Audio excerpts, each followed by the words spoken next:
Viewers, there's a major escalation in the war and a big admission from Tel Aviv. Israel has struck Iran's South Pars gas field, part of the world's largest natural reserve, and this has triggered retaliatory attacks on key energy targets across the Gulf. Amidst the fallout, Prime Minister Benjamin Netanyahu has now said that Israel acted alone, and even the US President Donald Trump claims he had no prior knowledge of the strike. The attacks have already rattled the global economy and the energy markets, but more importantly, they are now raising serious questions whether US and Israel are truly on the same page and in sync with the war. Listen in. Well, I'll say two things. Fact number one, Israel acted alone against the Slawiya gas compound. Fact number two, President Trump asked us to hold off on future attacks, and we're holding out. And a day after Iran's critical gas field, South Pars, was hit, the US President Donald Trump basically has also spoken out. He has said that he's advised the Israeli Prime Minister Benjamin Netanyahu against targeting oil and gas infrastructure, adding that he was assured that strikes would not take place going forward, effectively signaling that energy assets are now off the table. But that assurance comes after the strike had already happened, viewers. Now, this exposes a clear divergence in how the two allies are approaching the Iran conflict. Even as both are pushing to disarm Tehran, listen in also to what Trump had to say. Thank you, Mr. President. Have you talked to Prime Minister Netanyahu about attacking the oil and gas fields? Yeah, I did. I told him don't do that, and he won't do that. We didn't discuss. You know, we do. We're independent, but get along great. It's coordinated, but on occasion he'll do something, and if I don't like it, and so we're not doing that anymore. And even as energy infra appears to be off the table, this is no sign of de-escalation. In fact, it seems that the war is set to enter a far more dangerous phase. After weeks of relentless airstrikes, Israel is now signaling that the current strategy may not be enough. Prime Minister, that is Benjamin Netanyahu of Israel, has claimed that Iran is being quote-unquote decimated, going on to say its nuclear and missile capabilities are severely degraded.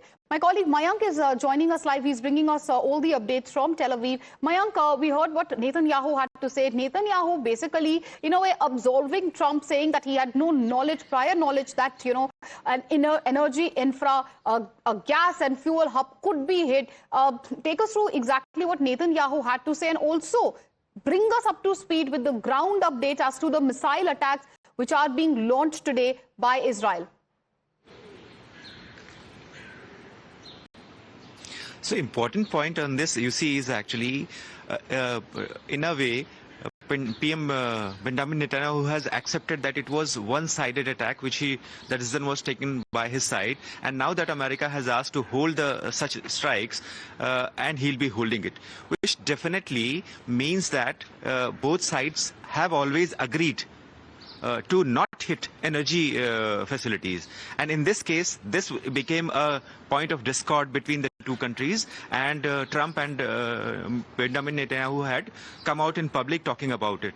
Now, energy has to be understood in the point that it becomes a pressure point for everyone across the world, and obviously the bigger pressure will be on US, because if energy facilities are hit, people across the globe will be feeling that pinch, and it will be masses which will be getting hurt for no reason, or for no issue, or I mean having no contact with such kind of a war, which is between only 3 countries right now, although the Gulf countries are involved because of being into vicinity. So this makes it amply clear that no energy facility has to be hit in either which way. The other point is nuclear point.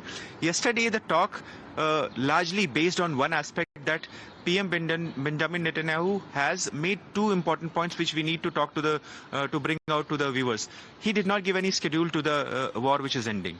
That is very important. He only could say that he did not see regime changing, but he said that it will be hurt to the extent that it won't be able to, at least for a decade, 10 years or 20 years, to do what it wants to do. So that is one fact. Second fact is the aim of the entire war has been to not allow Iran to acquire that nuclear capability, and also if that capability is acquired, they should not be able to tip their missiles. And he used a term called ICBM, intercontinental ballistic missiles, which have a long distance hitting the other continents. He said that ICBM should not be tipped with nukes. That is what he said, and he said that he has succeeded in that. So there are 2 points actually. Regime is not changing. Cracks they have found cracks which have happened because of the operations which are going on. And third point, no energy facility has to be hit. But then there are lots of other things which are coming out, like the immediate few hours back, another energy center, I think it is Bahrain, which has been hit. If this continues, then again there will be lots of agreements. Hit on a refinery, obviously, and when it comes to obviously the Gulf nations, which you are also mentioning and alluding to, they are feeling the heat. Viewers, we have breaking news coming in talking about Dubai, because breaking news coming in from Dubai, missile alert has been sounded in Dubai. There was a barrage of reported Iranian missiles which had hit Dubai. They targeted the UAE airspace, but reports now telling us that the air defenses had been activated and these missiles had been intercepted. Hina, my colleague, is joining us live from the studio as well. She will take us through the latest visuals also coming in. Well, absolutely, Meenakshi. In fact, what we can tell our viewers is that there are aerial threats that Dubai is facing on a regular basis. Now, the latest update we are getting is of some more sounds that people really heard. Now, according to UAE Ministry of Defense, the air defense systems, of UAE responded successfully to a missile threat. And as a result, as a precautionary measure, in fact, alerts were sent to residents across the country as well. So that's an important update coming in. Missile threat is something that Dubai continues to face, and the residents of UAE, in fact, are on high alert all the time. UAE's Ministry of Defense is also sending out messages to the people that as soon as they hear something officially, they should not believe in rumors, but officially if they hear something, then they should stay alert and act as per the directions, because the aerial threats are continuing. But what UAE has right now mentioned is that they have successfully intercepted aerial threats, so nothing to worry following what we saw earlier.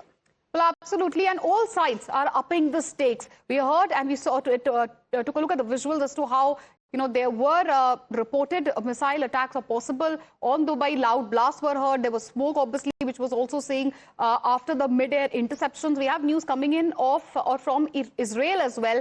We're getting to know, viewers, breaking news coming in. Reports are telling us that IDF has begun a wave of strikes reportedly targeting the infra of Iranian regime. Now, IDF has put out this post. IDF basically claims that they have launched a fresh strike on Tehran. They are saying that the Iranian regime's infrastructure is being targeted. Mayank is joining us from Tel Aviv. Mayank, over to you. Give us all the updates on the waves of attacks which are being reported across the Iranian capital. Israel, we believe, is expanding the strikes, the footprint of the strikes increasing. Israel basically claiming, viewers, what is Israel saying? Israel says that the key military sites are under fire. IDF has targeted the regime networks, quote unquote, the claim of Israel. So what is happening, viewers? Multiple strikes being reported. All sides are upping the stakes. Mayank joining us live on the broadcast. Mayank, we were talking about the claim which has come from the side of IDF. They are saying that they have already begun a wave of strikes on Tehran. They are saying that they are targeting the Iranian military infrastructure. Can you give us the latest updates on the fresh wave of attacks? See, one thing is very clear, that all eyes are on, and they are watching 24 hours, which is Israel and the US, and keeping an eye on any kind of movement which is taking place within Iran. And they would continue to keep hitting those areas which might act as either planning centers, command and control centers, or decision-making centers wherein the leaders are sitting. So they'll knock off not only the leaders, as is always part of the plan in a war, and they'll be also clearing off all the places or bases which are used to launch strikes on the other side. In this case, Iran has been using its missiles, drones, to strike the other places. So they would operate in a way that they doesn't get that timing one or do space to launch such missiles. And other point is also the Israel and the US will keep marking those places which are used to launch missiles. They might be embedded within the ground, or they might have been sighted underground. But this is what it happens in war. The eyes are always kept on the enemy side in such a way that every kind of infrastructure is put under intelligence and observation, and those will be hit. So I think this is part of that only. And right, it is 22nd day actually, and if you see, this is what is happening. Geographically, Iran is almost half the size of India. So it is a huge expansion, geographical area of Iran, which has to be met, whether it's north, south or center. So Tehran becomes the point of attack because it is capital. So leadership is supposed to be sitting in that area. So right. Tehran will continue to be under the barrage of fires which is taking place from this side. But also the expansion of geographical areas will be as per the intelligence gathered or as per the military sighting of the equipments of Iran is concerned. So that you will see keep happening. That will keep happening till the time it is said that operation is over. So we'll have to keep wait and watch. And obviously, it doesn't look like it's happening anytime very soon. IDF claiming that they have launched and began a wave of strikes targeting infrastructure in Iran. They have launched fresh strikes on Tehran. When it comes to the Iranian regime, infrastructure has been targeted. There is a wave of attacks which has been reported. Mayank, over to you. Could you take us through what's happening there in Israel at the moment? You can. No. Oh, sirens have been blared actually, which means projectiles. People are rushing to the bunkers now. So the siren have been sounded, and we'll have to stop shooting at one point of time because people doesn't want such places to be shot, and also for security reasons, people hide themselves away from there. If you can see, people are rushing to the bunkers, and in this case, we are the building in which we stay. We go to the bunkers, which is down below here, and which is base 2. So you can hear the sound blare of the siren. It is an emergency situation, and in this case, as per the home front, everyone has to rush to the places which are secure, and we are also going to rush, but we'll have to stop shooting it beyond a point. And there are bunkers marked here. Should we?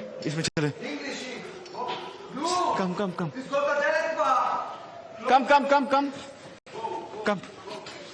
So I think beyond a point, we'll have to stop shooting it because lots of people are involved, and we are going down to the bunker, which is at the basement 2, and these are the secure areas wherein people are, everyone, with their pets and all, they all come down and take refuge to it. These are secure areas. So you can see the other person; he's also coming with his pet. If we go down, we'll have to stop shooting this thing, and I think we should go down now before people ask us to.